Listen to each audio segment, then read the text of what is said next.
নমস্কার, আমার নাম ডক্টর পুরু ধাওয়ান এবং আজকের এই ভিডিওতে আমরা সেই ভুলগুলোর কথা বলব, যা একটি থ্যালাস রোগীকে ভুলেও করা উচিত নয়। প্রায়ই রোগীরা আসেন, ক্লিনিকে বসে থাকেন এবং তাদের কিছু প্রশ্ন এমন হয়, যার উত্তর দেওয়া সত্যিই কঠিন হয়ে যায়। কখনো রোগী জিজ্ঞাসা করে বসে যে, "আমি কি ধূমপান করতে পারি?" তাহলে আমাদের খুব কষ্ট করে উত্তর দিতে হয় যে, "আপনি ধূমপান ছাড়ার চেষ্টা করুন।" কারণ ধূমপান ছাড়া সহজ নয়। যদি আপনি ধূমপান চালিয়ে যান, তাহলে হতে পারে যে আপনাকে আবার প্যারালাইসিসের আক্রমণ হতে পারে। কারণ হয় যে যখন আমরা কখনো ধূমপান করি তখন শরীরের ভিতরে যে আমাদের ধমনী থাকে তাদের মধ্যে ক্লোটিন হওয়ার সম্ভাবনা বেড়ে যায়। নিকোটিনের কারণে রক্তচাপ উচ্চ থাকে এবং উভয়ই বড ফ্যাক্টর হয়, যার কারণে প্যারালাইসিস হওয়ার সম্ভাবনাও বেড়ে যায়। এই কারণেই যত প্যারালাইসিস রোগী আছেন, যদি তারা ধূমপান করছেন, তা বিড়ি হোক বা সিগারেট হোক, আপনাকে চেষ্টা করা উচিত এটি কমানোর এবং সম্পূর্ণভাবে বন্ধ করার। আমি আপনাকে একটি ছোট্ট ধারণা দিচ্ছি আপনি কি করতে পারেন। কারণ যখনই আপনি ধূমপান করেন, যদি ধূমপান না করেন তবে আপনার তৃষ্ণা হয়। সেই তৃষ্ণা মেটানোর জন্য মিষ্টি জিনিস ভালো কাজ করে। কারণ আমাদের মস্তিষ্ক মিষ্টি গ্রহণ করলেই ভালো অনুভব করতে শুরু করে। কিছুটা যেমন নিটিং এর সাথে হয়। তাহলে যদি আপনার ইচ্ছে হয়, আপনি একটি ট্রফি আপনার মুখে রাখতে পারেন। তাহলে আপনার যা আছে কিছু সময়ের জন্য চলে যায়।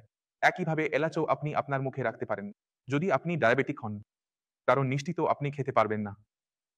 এলাচ এবং লবঙ্গ ব্যবহার করে আপনার তৃষ্ণাকে কিছু সময়ের জন্য আপনি পাশে সরিয়ে রাখতে পারেন। এখন আমরা দ্বিতীয় সবচেয়ে বড় ভুলের দিকে যাই। একটি প্রেসিসের রোগী দ্বিতীয় সবচেয়ে বড় ভুল করতে পারে, তা হলো কোল এবং অ্যালকোহল। যখন এটি আমাদের শরীরে যায় তখন আমাদের অদ্ভুত অনুভূতি হয়। যখন এটি আমাদের মস্তিষ্কে যায় তখন এটি আমাদের মস্তিষ্কের ভিতরে প্রভাব ফেলে। এখন আমরা যে অ্যালকোহল নিচ্ছি প্যারালাইসিস রোগীর ক্ষেত্রে, সেখানে কি হয় যে মস্তিষ্কে যে উন্নয়ন হওয়ার কথা তা ধীর হয়ে যায়। কারণ মস্তিষ্কেই ক্ষতি হয়েছিল। মস্তিষ্কেই ক্লট এসেছিল, মস্তিষ্কেই নিজেই। মস্তিষ্কের টিস্যু ক্ষতিগ্রস্ত হয়েছিল। তাহলে যদি কোনো কারণেই এই মস্তিষ্কে সমস্যা হয়, তাহলে আমাদের হাত পায়ে যে উন্নতি হচ্ছে তা বন্ধ হয়ে যায় বা খুব ধীর হয়ে যায়। তাহলে দ্বিতীয় ভুল আপনি একেবারেই বলেননি যে আপনাকে অ্যালকোহল গ্রহণ করতে হবে। এখন আমরা তৃতীয় সবচেয়ে বড় ভুলের দিকে যাচ্ছি, যা আমরা দেখতে পাই। প্রথমে রোগী জানে কেন তার পক্ষাঘাত হয়েছিল। সে জানে যে তার রক্তচাপ বেড়ে গিয়েছিল, তাই তার মস্তিষ্কে রক্তক্ষরণ হয়েছিল, বা এটি একটি ক্লট ছিল যার কারণে তার সমস্যা হয়েছিল। যদি আপনার রক্তচাপের সমস্যা থাকে এবং আপনি রক্তচাপের ওষুধ না নেন, আপনার রক্তচাপ উচ্চ থাকে।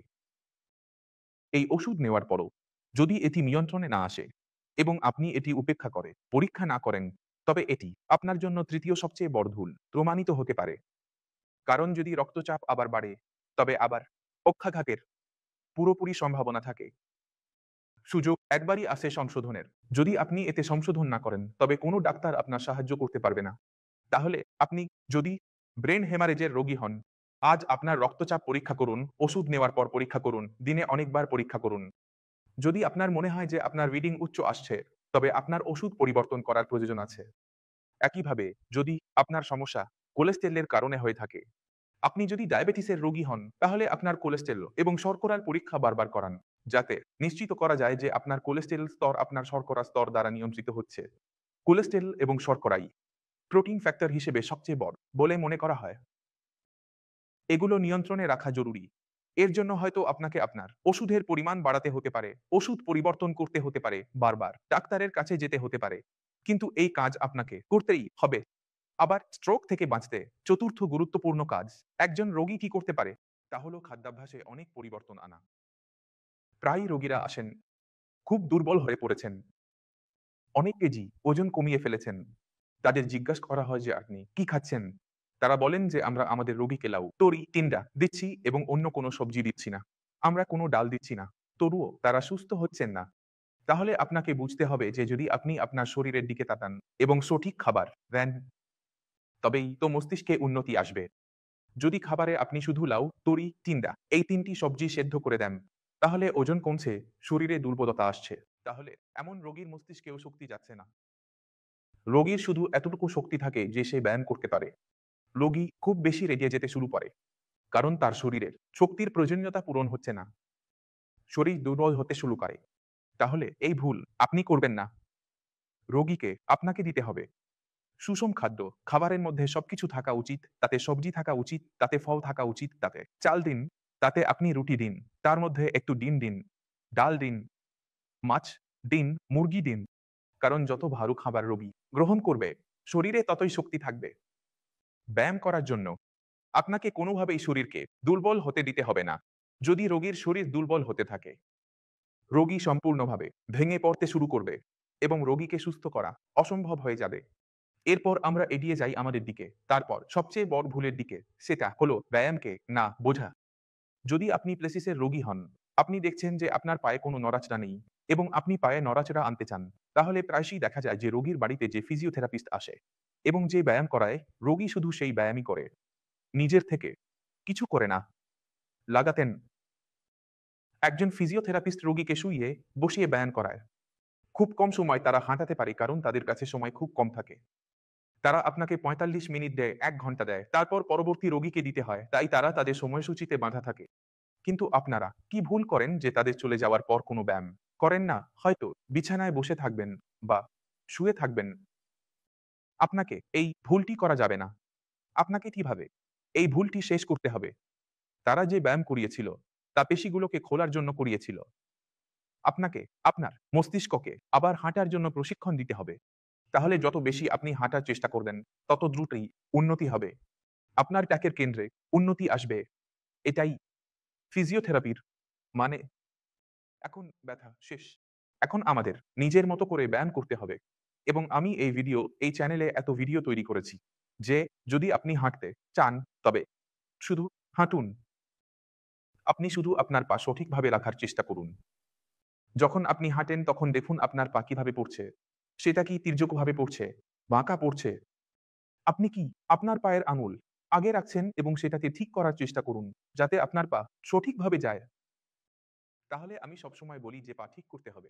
তাহলে ঠিক ওয়াক করবেন, অর্থাৎ এক পা রাখবেন, প্রথমে আপনার গোড়ালি রাখবেন, তারপর পায়ের আঙুল, তারপর গোড়ালি, তারপর পায়ের আঙুল এবং একভাবে লাইনে হাঁটার চেষ্টা করবেন। যেমন আমরা ক্যাটওয়াকও বলতে পারি। তাহলে আমি এই ভিডিওর শেষে আপনাকে এই ভিডিওর লিংক দিয়ে দেব। সেখানে গিয়ে আপনি এটি সঠিকভাবে বুঝতে পারবেন। একইভাবে হাতের কথাও আসে যে যদি আমাদের নিজেদের মধ্যে উন্নতি আনতে হয়, তাহলে আমাদের বুঝতে হবে যে আমাদের কোথায় অসুবিধা হচ্ছে। আপনার বড জয়েন্ট থেকে শুরু করুন, যে এটি ঘুরছে কিনা বা ঘুরছে না। যদি এটি ঘুরতে অসুবিধা হয়, তাহলে আমরা শোল্ডার হুইলের ব্যবহার করব। আলাদা যে হয়, এটি কিংস জয়েন্ট হয়, এর মুভমেন্ট শুধুমাত্র এতটুকুই হয়। তাহলে মুভমেন্ট হচ্ছে না, চেক করব। যদি না হয়, তাহলে আমাদের হাতের এই মুভমেন্ট করানোর চেষ্টা করব। যদি এটি না হয়, তাহলে অন্য হাত দিয়ে সহায়তা করব। এইভাবে আমি সম্পূর্ণ ব্যাখ্যা করেছি সব ভিডিও। দেখো, বোঝো এবং তার উপর কাজ শুরু করো। তাহলে আমি আশা করি এই ভিডিও থেকে আপনি সেই ৫টি বড় ভুল, যা আমি আমার প্র্যাকটিসে দেখি, তা উপস্থাপন করছি এবং আমি আপনাদের সকলের কাছে চাই যে আপনারা এই ভুলগুলো পুনরাবৃত্তি করবেন না এবং এমন কোনো প্রশ্ন নিয়ে আমার কাছে আসবেন না, যার উত্তর দেওয়া আমাদের জন্য কঠিন হয়। তাহলে আপনাকে এই বিষয়গুলোর দিকে খেয়াল রাখতে হবে, খাওয়া-দাওয়ার দিকে খেয়াল রাখতে হবে, সঠিকভাবে ব্যায়াম করতে হবে, রক্তচাপ, সুগার পরীক্ষা করতে হবে যাতে এই সমস্যাগুলো আবার না হয়। তবুও যদি মনে কোনো সন্দেহ থাকে বা কিছু জিজ্ঞাসা করতে চান, ডাক্তাররা উপলব্ধ আছেন। তাদের সাথে কথা বলুন, তাদের জিজ্ঞাসা করুন, তারা আপনাকে সম্পূর্ণ সাহায্য করবেন। এখন এর সাথে আমি বিদায় নিতে চাই, পরবর্তী ভিডিওতে দেখা হবে, ততক্ষণ পর্যন্ত নমস্কার।